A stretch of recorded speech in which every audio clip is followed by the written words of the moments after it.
조합자TV 시청자 여러분 안녕하십니까. 2018년 12월 5일 오전 11시 반입니다. 트럼프 대통령이 최근 김정은을 내년 1월 아니면 2월에 만나겠다고 이야기를 하면서 다시 제2차 트럼프 김정은 회담이 뉴스거리가 되고 있습니다. 어제 존 볼턴 안보보좌관이 월스트리트 저널이 주최한 기업인들 모임에서 이 문제에 대해서 이렇게 이야기를 했습니다. 이번에 두 번째 이 만남이 이루어져야 할 이유가 뭐냐? 싱가포르 회담에서 약속한 것을 지키지 않았다. 북한이 지키지 않았다. 그러니까 트럼프 대통령은 이번에 한 번 더 만나서 생산적 결과를 내고 싶어 한다. 이게 만나는 이유다. 이렇게 정리를 했습니다. 즉 싱가포르 회담에서 북한이 비핵화를 하기로 약속을 했는데 지키지 않았다. 비핵화할 대상인 핵시설에 대한 신고서도 제출하지 않고 있다. 제출할 생각도 하지 않고 있다. 따라서 한 번 더 만나서 더 확실한 약속을 받아내겠다. 이런 취지로 보입니다.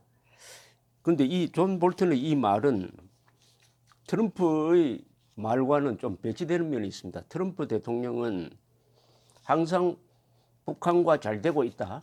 김정은과 사랑하는 사이가 되었다. 이미 북한 핵 문제는 위협으로서는 끝났다. 이런 이야기를 계속하고 있고 그 밑에 보좌관 존 볼턴 보좌관과 폼페오는 아주 실무적 입장에서 북한에 대해서 트럼프와는 다른 장밋빛 그림이 아니라 아주 잘 되고 있지 않다 하는 것을 고백한 셈입니다.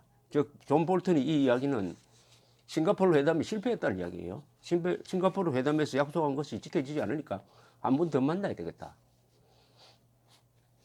그런데 싱가포르 회담 바로 다음 날 트럼프는 트윗으로 미국 국민들은 이제 편안하게 주무시게 되었다. 북한 핵 위기는 어제로서 끝났다. 이렇게 이야기를 했던 것입니다. 그 스탠스를 지금 계속 가져가고 있습니다. 트럼프 대통령은 김정은과 특별한 인간적 관계가 있다.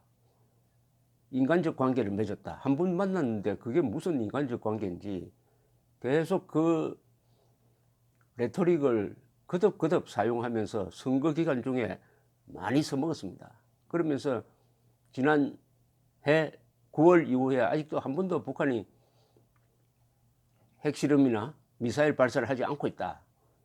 이것이 내 업적이다. 이런 식으로 이야기를 하는데 문제는 지금 1월, 2월 무슨 회담이 열리려면은 지금 실무자들끼리 자주 만나야 되는데 이 실무자들끼리 만남, 실무자라고 하면은 바로 북한의 김영철과 폼페오 장관의 만남인데 이게 한 달 전에 만남이 약속됐다가 일방적으로 북한이 취소하고 말았습니다. 바로 중간선거 직후에. 그 이후에 의미 있는 회담이 만나지고 있지 않습니다. 그리고 판문점에서 실무회담을 하려고 했는데 김영철은 나오지 않고 그 밑에 실무자가 나와서 미국 사람들이 빈손으로 돌아가고 하는 이런. 근데 과연 지금 한두 달 사이에 회담이 이루어질 수 있는지, 이루어진다면 이게 또 정상적인 회담이 될지 하는 이 우려가 미국에서 지금 일어나고 있습니다. 뉴욕타임스도 오늘 이 기사를 실으면서 전문가들이 이번에 또 과거처럼 탑다운식으로 회담을 하면은 또 김정은에게 이용당할 것이다. 김정은의 선전전에 이용당하고 말 것이다 하는 우려를 표시를 하고 있습니다. 탑다운이라는 것은 뭐냐 하면은 올해 3월 초에 문재인 대통령의 특사인 정의용 안보실장의 보고를 받은 트럼프 대통령이 적석에서 김정은 만나겠다고 하는 바람에 실무자들이 거기에 맞추느라고 허겁지겁하다가 결국 싱가포르에서 6월 12일 만나니까 잘 준비된 김정은과 전혀 준비되지 않는 트럼프 두 사람 사이에 만들어낸 합의라는 게 한말로 말하면 맹탕입니다. 거기 보면 북한의 비핵화라는 말은 없고 한반도의 완전한 비핵화를 선호했는데, 한반도의 완전한 비핵화는 북한식 해석으로는 그것은 주한미군 철수, 한미동맹 해체, 그리고 핵우산 철거를 의미하는 것인데, 이렇게 비난이 막 쏟아지니까 트럼프는 그런 비난을 피하기 위해서 한반도의 비핵화가 바로 북한의 비핵화를 의미하는 것이다. 북한의 비핵화를 의미하는 것이다. 이렇게 주장을 하고, 북한은 거의 한반도의 비핵화는 주한미군 철수, 한미동맹 해체로 가는 첫 단계인 종전선언, 평화협정 체결을 의미하는 것이다 해가지고 그 해석을 놓고 북한과 미국이 전혀 접점이 없는 논쟁을 하고 있으니까 김명철, 폼페오 만나도 합의가 전혀 나오지 않고 있습니다. 이런 상태에서 또 두 번째 만남을 어떻게 가질 수가 있는 건지 아주 미스터리입니다. 미스터리. 그런데 존 볼턴은 트럼프 대통령하고 정반대되는 이야기를 했습니다. 정반대되는 이야기. 트럼프 대통령은 잘 되고 있다고 하고 볼턴은 잘 안 되고 있다고 한 겁니다. 잘 안 되고 있다. 이게 계획적인 전략이냐. 즉 트럼프는 좋은 경찰 역할을 하고 존 볼턴은 험악한 경찰, 굿캅, 배드캅.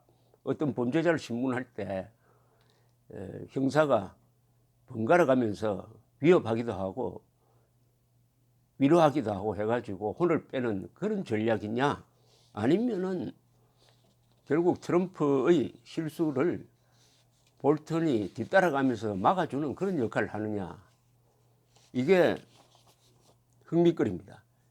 미국의 정책도 지금 북한에 대해서 이중적입니다. 트럼프는 잘 되고 있다고 이야기하고, 그러나 폼페오는 세계를 돌아다니면서 북한에 대한 제재는 강화해야 된다 이야기하고, 제재는 강화하고, 그리고 회담은 그래도 계속한다. 다만 하나 좀 달라진 것이, 펜스 부통령이 한 달 전에 전제 조건을 두 번째 트럼프 김정은 만나는 것의 전제 조건으로서 북한이 핵 관련 시설의 신고를 꼭 하지 않아도 된다. 그것이 필수적 조건은 아니다 하는 뉘앙스의 이야기를 함으로써 사람들을 좀 당황하게 했습니다. 그러면은 트럼프 김정은 만나서 무슨 합의를 하느냐는 겁니다. 이 좀 상상하기가 어렵습니다. 무슨 합의를 하는지. 이제는 비핵화의 실천 합의가 돼야 되는데, 북한이 주장하는 것은 북한이 성의를 보였다. 풍계리 핵 실험장 폐기했다. 미사일 엔진 실험장도 폐기했다. 그리고 영변 핵시설도 미국이 상응 조치를 취하면은 문 닫을 수 있다. 이 정도가 우리가 성의를 보인 것이니까 미국도 성의를 보여야 될 거 아니냐, 이렇게 주장을 합니다. 미국 측에는 우리도 성의를 보였다. 뭐냐, 만나주지 않았느냐, 또 한미 군사훈련 중단하지 않았느냐, 이렇게 주장하는데, 북한은 그 정도로는 안 된다. 구체적으로 종전선언하고 특히 대북 경제 제재를 해제 또는 완화해달라, 이렇게 나오는 거죠. 그런데 이런 입장 차이가 트럼프 김정은이가 만나가지고 과연 합의가 나올 것인지에 대해서 저는 매우 의문입니다. 합의가 나오지 않으면 두 사람 만나가지고 또 제2의 싱가포르 합의문 같은 애매모호하고 서로 해석이 다른 이런 걸 내놓지 않을까. 근데 그 사이에 문제는 김정은이는 시간을 버렸습니다. 이제 계속 핵물질 추가 생산을 하고 있고, 보이지 않는 곳에서 열심히 핵탄두 소형화, 그리고 ICBM, 미국을 칠 수 있는 장거리 미사일 개발하고, 마지막 장벽인 핵탄두의 대기권 재진입 기술을 완성하려고 열심히 지금 노력하고 있을 것이니까, 시간이 지나면 지날수록 북한의 핵 능력은 완성도를 높이게 될 것이고 결국은 북한이 핵무장 국가가 되고 말 것이다 하는 이게 가장 합리적인 추측으로 봐야 됩니다. 합리적인 추측. 원점으로 돌아오면 북한은 절대로 핵을 포기하지 않습니다.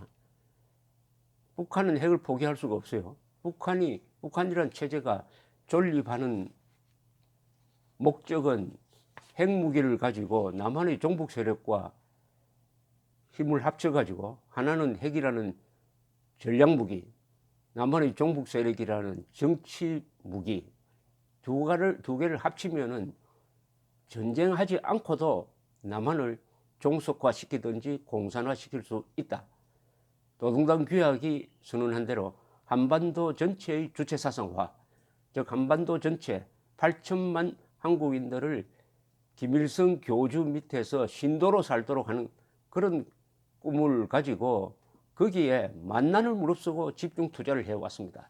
그 사이에 대한민국은 경제에 투자를 해가지고 세계 11대, 12대 되는 경제대국을 만들었는데 북한은 그 시간을 핵무기 개발과 남한에 대한 사상 공세에 투자를 해가지고 성공을 했습니다. 남한은 한강의 기적을 이루고 북한은 평양의 기적을 이뤘습니다. 그 평양의 기적이 바로 망하지 않고 핵무기를 소유하게 되었고 남한에 김정은 패거리들을 많이 만들어서 남한 사회를 끌고 가는 세력으로 만들어냈다. 평양의 기적이 이기느냐 한강의 기적이 이기느냐 하는 관계 속에서 트럼프 김정은이가 만나서 핵 문제를 해결한다? 불가능하죠. 북한 핵 포기 불가능합니다. 그러나 북한 핵 포기가 가능하다는 걸 전제로 해가지고 트럼프가 김정은을 만나니까 그 만남 자체가 이미 김정은에게 이용당하는 것입니다. 문제는 우리로서는 어떻게 하면 그 피해를 최소화하느냐는 것인데 최소화하는 방법으로서 가장 중요한 것은 북한에 대한 경제 제재는 계속되어야 한다. 경제 제재는 계속되어야 한다. 지금까지 미국은 북한에 대한 경제 제재와 외교적 압박을 동시에 추진을 했는데 외교적 압박은 이제는 먹히지 않게 되었습니다. 왜냐하면 트럼프가 김정은을 만났으니까 또 남북 간에 왔다 갔다 하니까 또 중국도 외교적 압박에는 동참하지 않습니다. 다만 경제적 압박은 계속 유지되고 있습니다. 그런데 경제적 압박으로는 그게 군사적 압박이라는 뒷받침이 되지 않으면 힘이 별로 없다는 것이 과거 나라의 예고. 더구나 북한은 섬처럼 고립된 곳이 아니고 북쪽 경계선이 중국과 다 있기 때문에 일종의 두만강, 안두강을 사이에 두고 북한 주민과 중국의 조선족들을 중심으로 하는 중국 사람들과 일종의 경제 공동체를 수백 년 동안 조선조 시대 때부터 만들었으니까 북한을 아사 직전으로 몰고 간다든지 하는 것은 현실적으로 불가능합니다. 그렇다면 이번에 트럼프 김정은 회담이 핵 문제 해결에는 전혀 도움이 되지 않을 것이고 결국은 트럼프가 이용되는 만나면은 이용되는 그런 합의밖에 나오지 않을 것이다. 만났다면 반드시 합의문이 나와야 됩니다. 합의문을 내지 않는 만나면 성사가 안 됩니다. 그러니까 만난다는 것 자체가 우리 한국인으로서는 좀 찜찜한 상황입니다. 그러나 트럼프는 한국인의 안전보다는 미국인의 안전을 더 중요하게 생각하는 사람이고 주적을 지금 중국으로 두고 있기 때문에 북한이란 요소에 우리처럼 목을 매는 입장은 아니죠. 오늘날 대한민국 국민들이 이렇게 코로나로 몰린 가장 큰 이유는 우리가 이스라엘처럼 살았어야 할 사람이 저 남태평양의 어느 섬나라처럼 살면서 자주국방 의지를 포기하고 국방을 미국한테 전적으로 맡겨놓고 핵 문제는 미국이 알아서 해주겠지. 김정은이가 설마 동족에게 속였느냐 이런 무사 안일한 자세를 취하다가 지금 이런 코로나로 몰렸습니다. 뭘 잘못했는지 하는 데 대한 인식이 깊게 이루어져야 대책이 나올 것인데, 이런 인식을 하도록 하는 정권은 이미 김정은과 대한민국 국민 사이에서 대한민국 국민 편에 서지 않고, 야당조차도 아직도 이 자주국방 의지라든지 우리가 핵무장해야 된다든지 하는 데 대한 결의를 보여주지 않으니까 한국인으로서는 다른 살 길을 찾아야 될 것이라고 생각합니다. 그 다른 살 길은 뭐냐?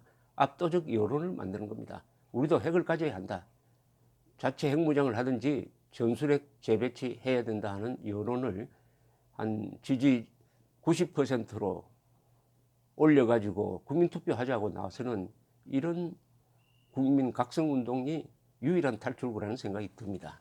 감사합니다.